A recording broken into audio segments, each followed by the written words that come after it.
एक छोटे से सुंदर गांव में अर्जुन नाम का एक लड़का रहता था। अर्जुन बहुत ही जिज्ञासु और साहसी था। उसे नई नई जगहों पर घूमना, पेड़ों पर चढ़ना और प्रकृति को करीब से देखना बहुत पसंद था। गांव के लोग अक्सर कहते थे कि अर्जुन को जंगल और पहाड़ों से खास लगाव है। एक दिन दोपहर के समय अर्जुन गांव के बाहर खेल रहा था। खेलते खेलते वो धीरे धीरे जंगल की तरफ बढ़ने लगा। पहले तो उसे लगा कि वो बस थोड़ा सा आगे जाकर वापस लौट आएगा, लेकिन चलते चलते वो जंगल के अंदर काफी दूर तक पहुंच गया। जंगल बहुत घना था। चारों तरफ ऊंचे ऊंचे पेड़ खड़े थे, जिनकी शाखाएं आपस में मिलकर सूरज की रोशनी को भी मुश्किल से जमीन तक आने दे रही थी।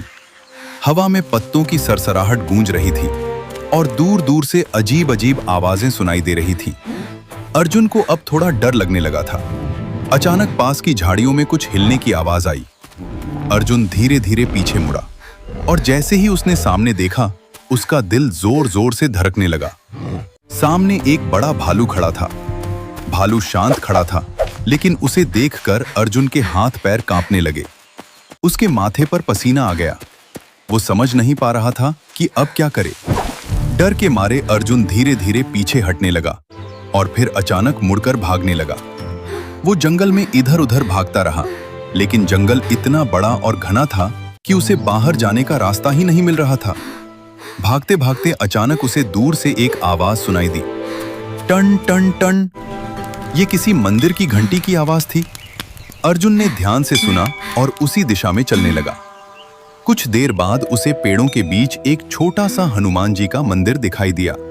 मंदिर बहुत साधारण था, लेकिन वहां एक दीपक जल रहा था और हल्की सी रोशनी फैल रही थी। अर्जुन तुरंत मंदिर के अंदर गया।